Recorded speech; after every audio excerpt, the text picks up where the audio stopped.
An oppressive king lived in one country. No one said anything for fear of the king's oppression.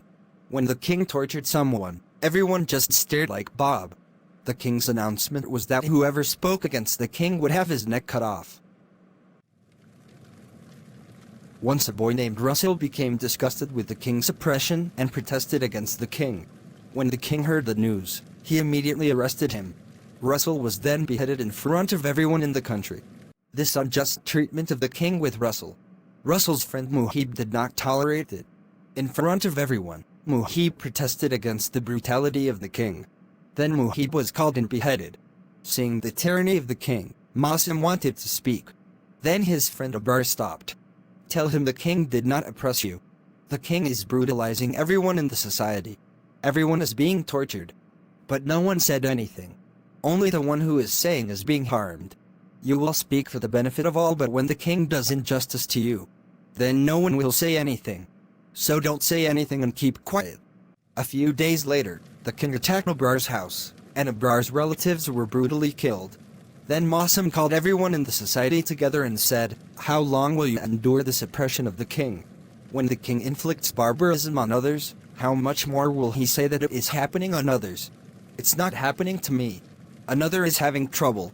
I'm not in pain. Abrar told me the same thing as you did that day. But what happened today? Has the king abandoned Abrar's relatives? No one was spared. One torture after another continues. He who is protesting is being killed. Do you know the reason? The only reason is that those who protest are left alone. Others just stare at him. They want him to be able to protest this injustice alone.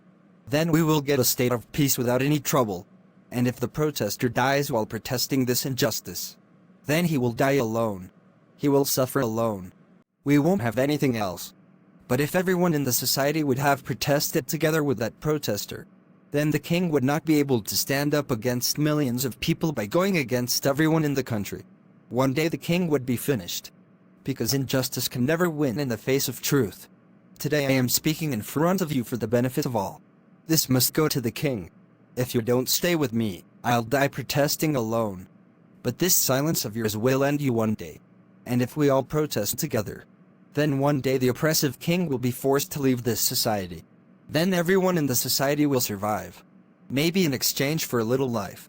Listening to this inflammatory statement of Masim, everyone in the society can understand their mistake. Gets a new path. Then they began to walk in the way that Russell had told them. Everyone learns to protest. Everyone started protesting against injustice together. Then the king was forced to leave this society.